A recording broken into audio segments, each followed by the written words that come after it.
Yeah.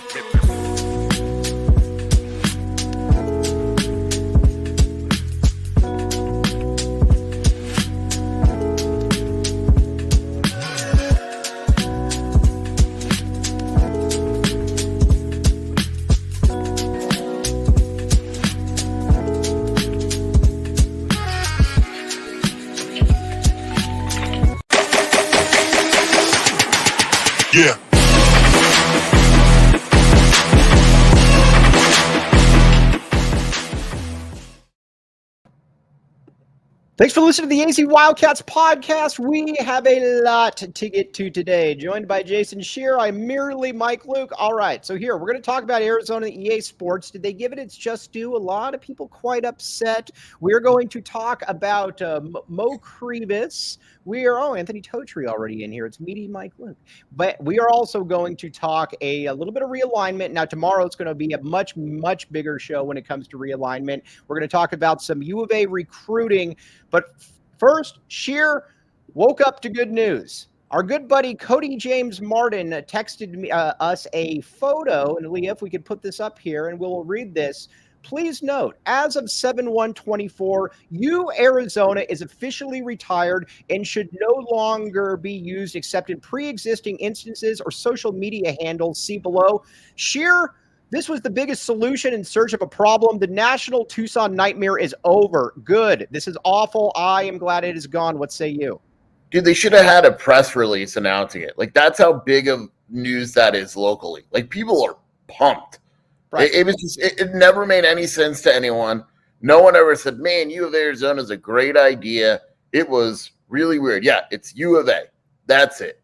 And again, the thing it was kind of, let's be honest, it was embarrassing. I had a couple Sun Devil people message me or tweet at me, and they're like, "Oh, well, now you know that, now we know that this gets under your skin." Correct, it does get under our skin. It sucked. It was awful. It was embarrassing. It was a humiliation. Yeah, I mean, just imagine people chanting like "U Arizona." That's so stupid. It's right. U of A, man. Always has.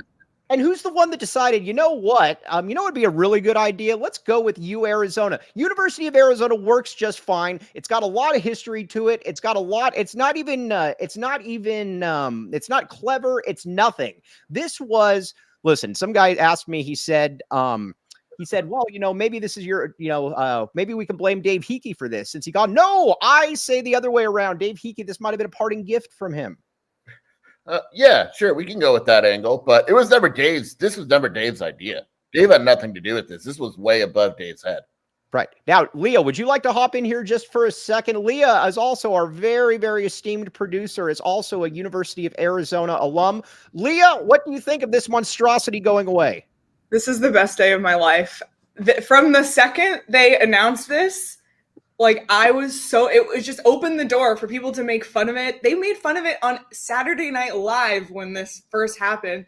My friend, who's a Sun Devil, always would use it against me and my other Wildcat friends. And I feel like we've finally been freed from this burden that has been on us for this whole time, and U of A forever. This is like Mel Gibson at the end of Braveheart when he yells out freedom. I feel like we have gotten back our entity, Shear. This is, like I said, very, very exciting news. It might be small news for some folks, not for us. This is very big. We will take no more of this. Oh, this is a big victory. This is not small news. Let's be clear here to the national people. I mean, this is a big, big dub in this city because, like Leigh was saying, it was a joke. Oh, you're failing out of school, UArizona. That was the joke. And rightfully so. I would have done it if it was another school too.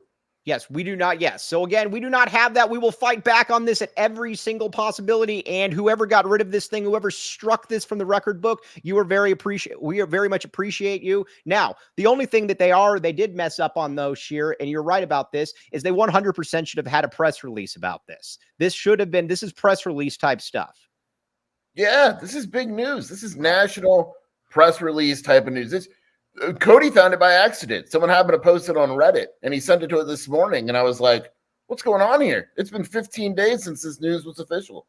Okay, so again, that is good. The embarrassment is over. We will have no more of that. Now, speaking of something else, So during the generally I hop in on the PHNX Mercury show. Our good friend Erica L. Day does a very nice job there.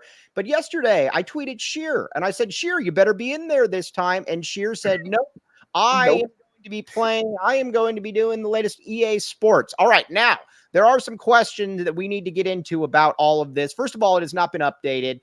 There are rankings, unit rankings that are not good enough. But what are your first observations, Skier? Yeah, I love it. I love it. I mean, it's you got to realize, Mike, I know you're not a big video game guy, but it's been 10 years since we had the opportunity to play this game. And yeah, there's some things in it. If you opted into Arizona, and I'll explain this to people because they're all freaking out. If you opted into your school after May, you're not in the game, or you have like a fake name, right? Right. And only a certain amount of guys. So there are some generic names. The depth chart isn't great on the game. They didn't have every mascot because of the amount of work it would have taken with permissions and all that. But they claim that there will be an update that updates rosters, puts in mascots, etc. So Wilbur's not in the game now, which sucks. And there's some players missing, which sucks. But the word is supposedly there's going to be some updates here, whatever, probably next month. That is going to fix this stuff. All right. Our good friend Kenny Abbey, who I think speaks for many Wildcat fans when it comes to this type of stuff. Here is what he said. Extremely disappointed in Arizona football presentation in EA Sports. No Cats helmets, ? No red or blue helmets, ? No military uniforms, ? No Wilbur, ? No bear down, ? No turnover sword. What are we doing here? Sheer, what say you? Yeah, the biggest disappointment is like if you go to like Oregon, they have like 75 helmets to choose from, and there's other schools that have like 10 helmets to choose from, and Arizona's got like 3. There's no red helmet. The red jerseys, red pants are there, but there's no red helmet. There's some other stuff. The turnover sword would have been cool. Wilbur not being there really sucks because that would have been awesome. But I am confident they will fix these issues. I believe in EA Sports. Now, where are you then when it comes to I don't understand why ASU should be ranked over Arizona in any capacity whatsoever, Sheer. This is not good. Yeah, I don't get it. I started my dynasty with Arizona yesterday. The first 3 games, very easy. We killed Kansas State. They posed no problem. Utah was very good in that game. We were able to pull out. So we're 4-0. We're looking good. But, it's not an easy game. I thought I would cruise through it on Heisman and all that. It's not an easy game. Right. Okay. So, overall, then, and our good friend Speedy Luke, fam on this show. Good. Very, very fast. This is true, Sheer. Yes, Speedy is very fast. Conley is a monster in that game. T-Mac is a freak. But, yeah, the depth chart things, Justin Flo is good in that game. There's a couple of depth chart things Sterling Lane is the starter at defensive end and is rated 5 points higher than Ty, who's only a 70. There's things they gotta kind of clean up, but whatever. I'm just glad it's out. So you're okay with the presentation, though. This is true. Yeah. I just believe that they're gonna fix some things. Overall, it's a great game. Yeah. Right. I am very good, and I will probably end up playing a little bit later. I am very good as well. I am still mastering Tetris, though. Yeah. So I still have Tetris. I have one of those Oculus, the 3D Oculus. I got to bring it over. Dude, I still have a regular Nintendo. I do not need your 3D, whatever. It's 3D Tetris with the VR set. It's awesome. All right. Now, how is Noah Is Noah good? He's good. He's a little small. Gonna be honest. Be honest. He's a little small in the game. Right. But yeah, no, he's solid. T-Mac's a freak. Raynella Murphy is pretty good. Your boy is way too low rated. We got to fix that. Malachi he's only a 72. Yeah, he's not rated accurately at all. I think there's a lot of people, honestly, that are listening to Sheer before Sheer became enlightened about Malachi Riley, and they're like, well, he really can't be that good. Sheer, do you think can we blame you a little bit for this? 72 is low. You can't even. He's not in the top 4 wide receivers. You know who is really good in the game though is Killebrew. Killebrew is awesome. Well, I do have this on good authority that right now, if there was a if there was the season were to start right now, Killebrew would most likely be that starting corner opposite to Cario Davis. And here's the other thing that you might want to know about this a little bit. The staff feels pretty good about it, actually. Killebrew is somebody that they very much like. I think that Dwayne Aquina might be very excited to be working with Killebrew. What say you, Sheer? Yeah, I mean, I said this before with the hernia thing, then Arizona finding it and other schools couldn't find it, and he was always injured. Yeah, and he's been at multiple schools, but this is the first school he's been at where he's healthy. Right. They like him a lot. You know what? It's beginning to kind of take shape, in my opinion at least, that the two biggest competitions on this roster are the other linebacker spot across from Manu and left tackle. Yeah, I would agree with that. Now, let's talk a little bit about left tackle here.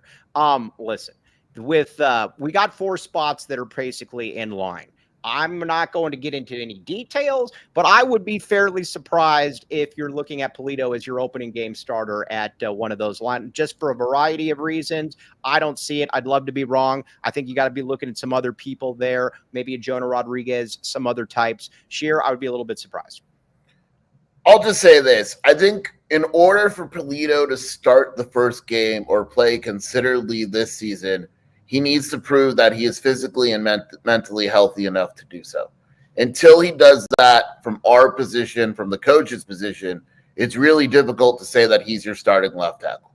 Yeah, it's really just that simple. I mean, that's just kind of the way it is. I don't know what else to say. Now, to be clear here, people need to know this. He's a very good kid. He's a very good kid. By all accounts, he's a very good kid. So it'll be interesting to see what exactly happens here. But we're not knocking Polito. This isn't a situation where, we think he sucks as a human and a player. It's just he's got to prove some things to himself and the coaching staff and get some things straightened out before we can count on him. So that's why, like Noah said it at media day, and Brennan kind of shoo-shooed the question when I asked, that competition's wide open at left tackle. So there are 4 spots that are good to go, and then there's that one spot where you're like, all right, well, you gotta figure that one out. Okay, now I wanted to talk a little bit about Big 12 quarterback rankings here, Sheer. I think there's, I believe, and you and I were messaging about this back and forth quite a bit. I believe the Big 12 has the best quarterback room in the country. Now, we had somebody that disagreed with us. I do not care. They are wrong. And here's what we're going to rank all these guys. Here's just some of the names that we're going to be throwing out.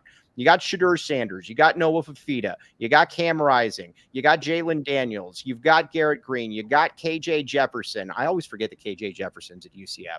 I love that. Yeah. You got Avery Johnson. You got Rocco Beck. There's your top 8 right there. That is pretty good. And then you look at Baylor. You got DeQuan Finn. I've never watched DeQuan Finn last year, so I can't really put that. You got Jeff Sims. You got Jeff Sims at ASU. There's all kinds of Coach, you're reminding you, do not forget Jeff Sims. Do not forget Jeff Sims. You got him. So let's talk about this a little bit, and then we're going to get into some rankings. But Big 12's got some good quarterbacks here. Yeah, I mean, I think the SEC probably has a little bit of a leg up, top to bottom. Huh? You say why? Why? I mean, because they do. Okay, go ahead. Why? They got Carson Beck. They got Ewers. They got Milroe. They got Dart. They got Brady Cook. The kid at Tennessee. I just think their top 8 is really good. All right, fine. fine. But yeah, I mean, I think it's pretty close. Like, I would say it's the SEC and the Big 12. I will put the Big 12 quarterbacks, the top 2 against anybody in the SEC. What say you, Sheer? Who would the top 2 be? Shador and Noah? Yeah. I buy that. I mean, you're looking at guys who are, Shadur's projected to be the first pick in the draft. So without further ado, why don't we get to some of this here? So the first of all, there's also some also-rans that I want to mention here that do not really merit outside of just being an also-ran. Let's see here. Sam Levitt, an also-ran. That's for you, Totri. Listen, I know that they think that he's going to be really, really good at ASU. I believe he's better than Jeff Sims, but I don't really have much faith in Sam Levitt. What say you, Sheer? It's just tough because what are we basing it off? Right. And he's not the only one in the conference where that's an issue, but what are we? I mean, he only played 45 snaps last season. So what if I say he's going to be good? What am I basing that off? Right, and he's also a 4-star recruit. I mean, a previous 4-star recruit. He's not, like I said, not awful, but I will. Would you rather have Sam Levitt or Jaden Rashada? Rashada does nothing for me as a human, like the stuff around him. I'd actually rather have Levitt. All right, I would rather have Levitt as well. Now, there's some other guys, though, that also do nothing for me. Alan Bowman. I like Oklahoma State. I like Mike Gundy. I think he's a good coach. I like what they do there. Alan Bowman does nothing for me. I watched a couple of Oklahoma State games last year, and he did absolutely nothing for me. I want to say that he had like a 1-to-1 touchdown interception ratio. Yeah, I'm trying to think of the Big 12 quarterbacks on the top of my head, which I can do, Mike. I'm very talented. I don't think he's top 10 in the conference, which is pretty crazy when you think about how well Oklahoma State did last year. Bowman's not top 10, now that I think about it. Yes. Now, we also know that Mike Gundy is a very good coach, though. This is true to be able to win games with this guy. Yeah, that's my point. Like, it is pretty impressive that he was able to win games when you think about it. That's really my only concern with Oklahoma State this year is eventually there's going to be a game, and I love Ollie Gordon, obviously, where the quarterback's going to have to do a little bit more than normal, and I just don't know if Alan Bowman can do it. All right, now let's talk the top 8. The top 8 now is very appetizing, very scrumptious, as the people would say. Rocco Becht. This to me is really kind of the epitome of how deep the Big 12 is. When you're looking at Rocco Becht, and he's probably somewhere between about 6 and 8, Rocco Becht was a monster last year. And he's probably going to be a good again. The Big 12 freshman of the year last year, threw for over 3,000 yards, excellent touchdown to turnover ratio. I like Rocco Becht a lot, and he's not in the top 5. Yeah, he's not. He's not at all. I think he's around 8 or so. Big 12, like you said, offensive freshman of the year. Mike, he broke school records for a freshman for completions, passing yards, passing touchdowns. Like, he is legit. He's going to have a very solid career at Iowa State. Very good quarterback. But like you said, yeah, he's probably like 8th. And that's, I think, what's really kind of the now. The one that I think, honestly, if we're talking about QBs and we're talking about upside and everything that goes with it, and just kind of the biggest question marks in the entire conference, it's Avery Johnson. Yeah. Avery Johnson has all the skills to be an absolute monster. He was a highly rated kid coming out of high school. He is incredibly fast. Don't let his skin color fool you. He is very fast, and he can make people miss. There's a reason that Kansas State moved on from Will Howard. Ohio State, take our leftovers. But Johnson to me is, if Johnson hits and Johnson looks the way that the praise is, then they're going to be a problem at the national level. Yeah, I mean, look, it's pretty simple, right? Like, there is an insane amount of hype behind Avery Johnson, and if that hype turns out to be justified, Kansas State is a very, very good team. And this is Chris Kleiman's putting a lot into it, because they could have just brought back Will Howard, made the NIL, whatever, but they would have lost Johnson probably, and they weren't prepared to do that. Kleiman made the decision, and it's either going to work really well or not work as well as people think, but everyone loves the kid. I mean, everyone around him absolutely loves him and thinks that he's a superstar in the making. All right. We're gonna put the all eyes on Shear right now. All eyes on me. All eyes on Shear. Are you buying it? Is he going when he leaves Kansas State? Are we looking at a guy that you're like, man, he was awesome? Yeah. I think he's going to be really good. I don't know if he's going to be really good right away. I think he'll have a solid year. Like, I don't think he's a Heisman contender, but I think as the experience grows, I think he's going to be really good. And then I think next year is really going to be the year. We're all in on Avery Johnson. Not that he cares, but we're all in on Avery Johnson. Now, here's where I always forget this until I was doing a little bit of show prep, because I do show prep every now and then. Whoa. I don't. KJ Jefferson at UCF. I like KJ Jefferson. Obviously, he was at Arkansas, 24 touchdowns, 8 picks. I think he's going to be very good in Gus Malzahn's offense. I have him somewhere around 5, 6, 7, somewhere in there. Yeah, when he was really good at Arkansas, he was really good. Like, one of the best quarterbacks in the SEC. Arkansas as a whole was crap last year. I don't really hold that against Jefferson, but I'm going to look this up, because I'm pretty sure, like, at his peak, when he was really good, like I mentioned, like, there were first-round draft pick. Yeah, so, like, in 2022, Mike, he had 24 touchdowns, 5 interceptions, and completed 68% of his passes. He's good. And he also ran for 640 yards and 9 touchdowns that year. Yeah, I'm telling you. like those are wild numbers. He just took a step back last year. I think Gus is kind of an underrated coach because his career arc's been kind of weird. He'll know how to use Jefferson. He absolutely is going to know how to use this guy. Now, Dennis Walsh, the great Dennis Walsh says, does anyone else enjoy not discussing Cal, Stanford, UCLA? Yes. Dennis Walsh with the line of the day. Yes. Sheer, we agree. You've unblocked Dennis Walsh so that therefore we can agree on this. It's nice to do research, if that makes sense. Like in the Pac-12, I knew a lot of the stuff. I knew who they were. Yeah, and it was boring. It was like, oh, whatever. This is I got to kind of look into this. Like, who do I like? What players? When Arizona plays Kansas State, I know about the quarterback and the running back, but who else am I looking at? Oh, this linebacker is awesome. I need to look into him more type of deal. Yeah, and it's cool, too, just having engagements. By the way, we got to give Sheer a pat on the back here coming up. Now, we're going to get to the top 5 here in just a second, but there's something that we need to discuss that has not been brought up today at this point. Circle K. Yes. All right, Sheer. Now, you live where the mecca of Circle Ks are. This is true. That Circle K, that the ones that are across the street from each other, that if there is a better Circle K arc trajectory, I don't know where that would be. I don't think it's power corner. That's what it's, a Circle K power corner. It's the only way to describe it. It really is, and they're competing with each other, but they're competing with each other to give you the best service possible, and that's what they do at Circle K. It's great stuff, and on top of that, be part of the inner circle, just like Jason Shear. Now, our great friend Leah, also a part of the inner circle, I would assume, because she is very, very smart. Now, join Inner Circle for free by downloading the Circle K app today. Terms and conditions apply at participating locations. Visit CircleK.com for details. Sheer, when I went to, let's see here, I always will have a soft spot for the Oracle and Grant Circle K, but we also need to keep our friends by the highway. They had some tree trouble during the monsoons. That Circle K is fantastic as well. Now, Leah says, I am in the Inner Circle. Leah, you're the smartest person here. I had no doubt that you would be there. Now.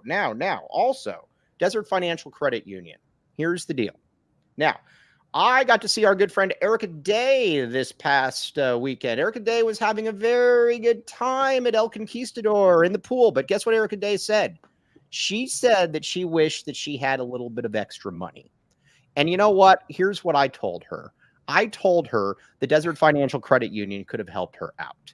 And she could have had a little bit more spending money, got a couple some 200 extra bucks. Sheer, this was a unforced error on Erica L. Day's part. Look, I'm not going to downplay this situation. Had Desert Financial been in the picture, Erica probably never says that. Yes, she didn't say it. It was a mistake on her part. $200, though. When you open a free checking account online, get $200 in bonuses. Get started by visiting desertfinancial.com/200. Don't be like Erica L. Day and find yourself at El Conquistador with no money when you could have used the Desert Financial Credit Union and been part of the community and get $200 as well. Check it out. Don't be like Erica. Okay, now, let's get back to our top 5 Big 12 quarterbacks. By the way, we're going to have a ton of expansion news tomorrow. Somebody actually reached out to me right before the show that I didn't expect to reach out to me. I will call you after the show, Sheer. Now, let's get back to our top 5 rankings. Here's where it gets fascinating for me. Garrett Green. I had no clue who Garrett Green was. Honestly, I'm not going to lie and sit here and say that I did. From West Virginia. Also, I don't know that we're giving West Virginia maybe enough love. I think that they could be actually pretty darn good this year. Garrett Green, though, is really, really good. Longtime backup, took over the reins, was very good. He's an interesting one. And the reason he's interesting is because his numbers are wild. I mean, I think he passed for 2,500 yards. He ran for 800. He had 30 touchdowns. What's crazy is he did all that, and his completion percentage was 50%. Right. That was the right. Right. So, if that completion percentage goes up, it gets a little crazy. But, yeah, he's probably, I'd say, 5th in the conference. Okay. I would go with that. I think he's about 5th. Now, let me ask you this, though. Would you rather have him or Rocco Becht? That's what we're long term? No, just for this season. probably him.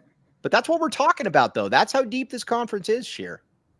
Yeah, that wasn't an easy question, and I'll probably regret it. But you will regret it. Now, let's get to our core four. The core four, the inner circle, or the inner circle. I have Cam Rising at 4. I think Cam Rising is really good. I think he's really solid. I don't know what to expect from him. I also don't think that Cam Rising at his apex has the apex that the three guys that we were going to talk about next. What say you? We're talking a healthy Cam Rising. Yeah, sure. Throw in a healthy Cam Rising. Because if it's a healthy Cam Rising, I probably have him 3rd. Okay. Yeah, 3rd. But yeah, I mean, a healthy Cam Rising is really good. The question also is, is he healthy? Right. Right, that's the question. Cam Rising over Jalen Daniels, because that's where we're essentially getting to at this point. Yes, I would take Cam Rising over Daniels right now. Over a healthy Jalen Daniels. I disagree with you. I like Jalen Daniels. I think he's got a little bit more of a next level oomph to it, a little bit of the. I like Jalen Daniels more. Sheer, that's going to be a fun one for us to follow this season, Sheer. Yeah. It's. I mean, you're right though. Which I know not many people tell you, like the fact that like this isn't, again, it kind of goes back to what I was saying about the conference. Like these are legit thoughts. Like I don't know if there is a right answer. Yeah, well, I think there is a right answer. I think it's Jalen Daniels, but I have absolutely no problem with. Right, that's what I mean. Like you think it's Jalen Daniels, but you're not like throwing a fit that I said Cam Rising. Correct. Now at number two, I am going Shedeur Sanders. I do not care what Colorado fans think. I do not care what any of the Deion fanboys think. Listen, Shedeur's awesome. He's a better NFL prospect. I get all of that. Not disputing any of that. But at the end of the day, I know for a fact that Noah Fifita is a winner. When things get bad, Noah Fifita wins games. He showed that. And keep in mind, too, Arizona's over-under last year was 5 wins. So all these people are like, oh, well, just on this much better team. That was going to be a 5-win team if Noah Fifita wasn't out there. Shedeur Sanders is obviously really good. Guess what? He also led him to a last-place finish. Mike, do you know what Shedeur Sanders' quarterback rating was last year? No, what? He was 6th in the conference. Yeah. Doesn't surprise me. And you could take quarterback rating as ESPN has it. You could take the raw quarterback rating. Bo Nix, Noah Fifita, Michael Penix, Caleb Williams, DJ Uiagalelei, Cameron Ward all had higher quarterback ratings than Shedeur. You know what? That doesn't surprise me. Now, listen, the one thing that I will say, and I think what bothers me a little bit about Shedeur that doesn't bother me about Noah Fifita at all. The one thing with Noah Fifita is I know that Noah Fifita is a winner, and I know he is a leader. He is somebody that commands the respect of the room. He's also somebody that players absolutely respond to. We've seen it. He's not going to ever throw anybody under the bus. I don't know that Shedeur Sanders is a leader. I know that he's got the Gucci bag. I know that, he's buddies with Travis Hunter. I also don't know that he's not going to start throwing people under the bus left and right when things go sideways. I'll say this. There was a point last year, and I think Shedeur is talented and good. I'm not trying to say he's not, but there was a point last year where I think I told you this, where eventually if you throw your offensive line under the bus enough, your offensive line is going to wonder what its motivation is to block for you. And it's true. It's human nature. Right? It's just human nature. And Noah never said anything bad about his offensive line. In the NFL, your best quarterbacks very rarely say it. And if they do, it's because they're so good they can get away with it. Right. If Colorado's offensive line is better, Shedeur's going to be awesome. But what's going to happen that first game he takes 4 sacks? Is he going to throw the offensive line under the bus and start yelling at dudes? And if he does, what's the reaction going to be? Right. And that to me is the issue. And then because we've seen it before, he also has a father that I don't know is conducive to leadership as well, because the father will also throw you under the bus in a heartbeat. He will throw a coach under the bus. He will throw players under the bus. Where I also think it's fascinating is that Travis Hunter is already talking crap about the offensive line for this year's team. Now, they tried to walk it back and say he was talking about last year's team. Well, no, you weren't, because you were playing with this year's team. That's not how this works. Yeah, and then they walked it back and said they were trolling and all that. And it's like, look, you still have to be smart enough, even if you're talking crap and friends talk crap, you have to be smart enough not to say it on a live stream, right? Yes. And no, so with Noah Fafita, let's use another example. A game that Arizona won against Oklahoma.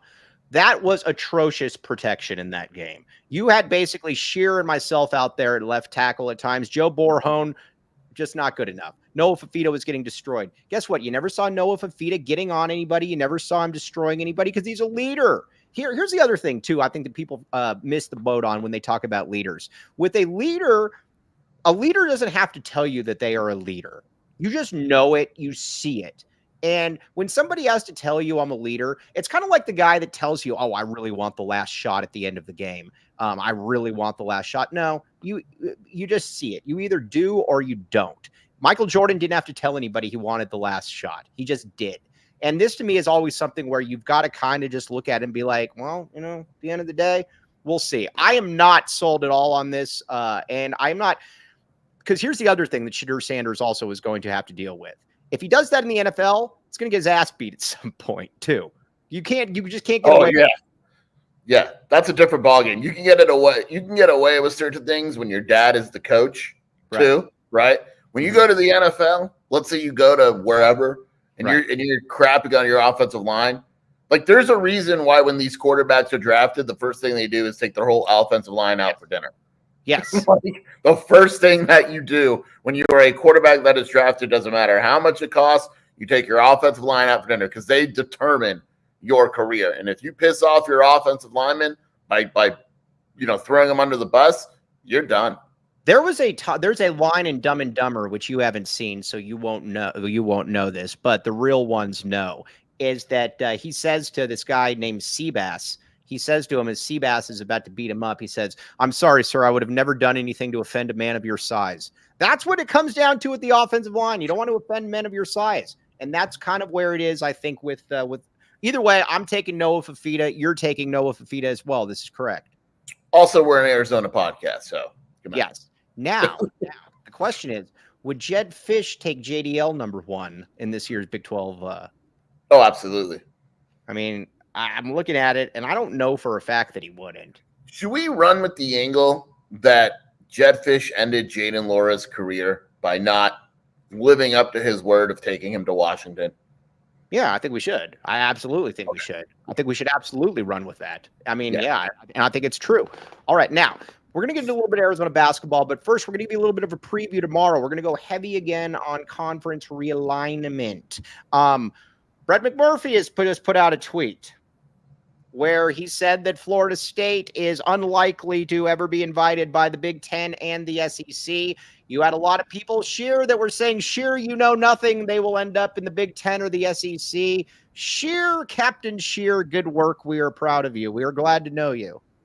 Yeah, it was fun. It was fun. Usually when you call me in the morning, it's just to BS, so I don't answer because I'm half asleep. Yes. And then I saw my phone and people are like, oh, you were right and all that. It's funny. It's funny how that works. We will be talking a lot more about that because there's a lot that Florida State could bring to the table, and we will talk about that more tomorrow, but we wanted to give Shear a little bit of sunshine there, just like Erica Day's forehead always needs a little bit of sunshine. But Wow. because Erica Day's forehead got destroyed by sunscreen I didn't know that. Erica, text me a picture right now of your forehead. It was wild. I was literally burnt to a crisp. I mean, and I think she just put sunscreen on her face, but then didn't put it on her forehead or something because her forehead was super red. But you better not tell Brielle that because she's like the sunscreen queen.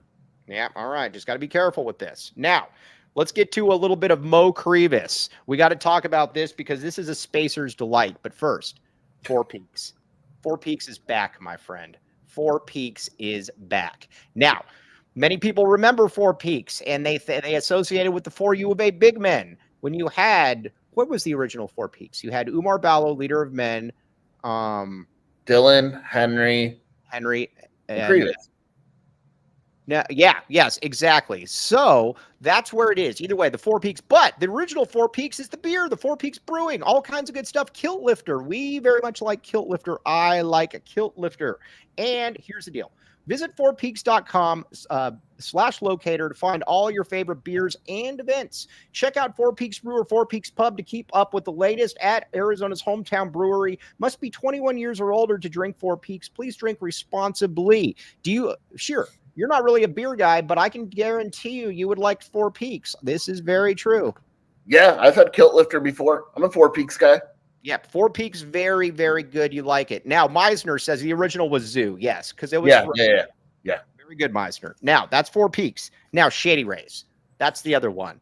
When you're out at the pool at El Conquistador and you're wearing sunglasses like myself, you can then, and you're not cool, but Shady Rays are cool. They can trick people into thinking that you are cool. I tricked people into thinking I was cool by wearing Shady Rays out at the pool.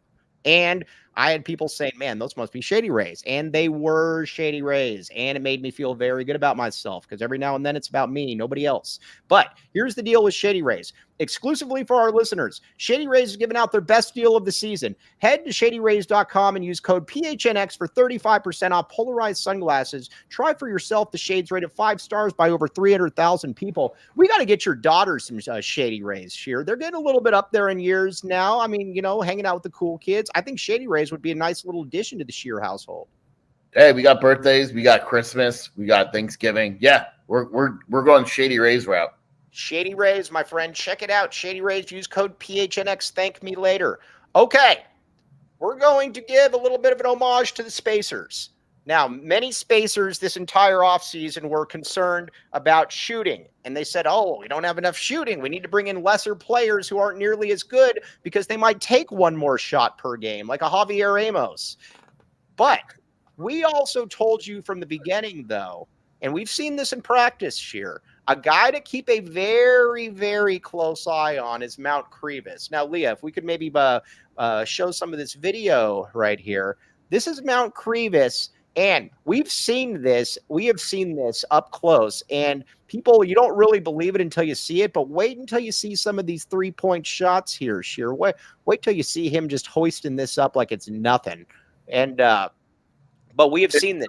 What are your if you watch his tape from Europe, like before he came to Arizona, he was a completely different player. I think he was kind of in his shell a little bit last year, but like if you look at these highlights, like there. Look at this. That's money. And that's but look how like smooth and comfortable he is like shooting that shot. He would have never shot that last season.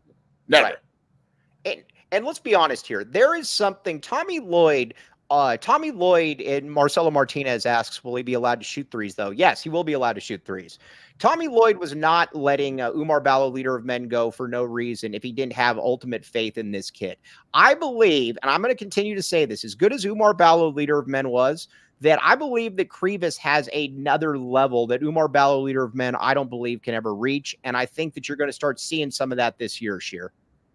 I mean, look, I don't know if you've seen his numbers. He leads that entire tournament in block shots. He's top 5 in rebounds. He's averaging 14, 9, and 3 on 60% shooting. And it's not an easy tournament. He's got, obviously, a bracket play coming up, so it'll be harder. But, yeah, I mean, we said this before. If Tommy Lloyd didn't think that this is what Krivas had in him at the college level, they would have tried to get Umar to stay, but Krivas would have left. And that's the thing. Krivas would have left very likely if Umar came back. And Arizona basically said, you know what, we love you, Umar, but go get paid. And we are very, very comfortable with having Krivas as our center. Doesn't Krivas feel very much, and I've said this before, but when I make a good point, I try to just hammer it home because there aren't many of these. But doesn't Krivas feel very much like that Gonzaga player that's there for a couple years, and then by his third year, he becomes an All-American?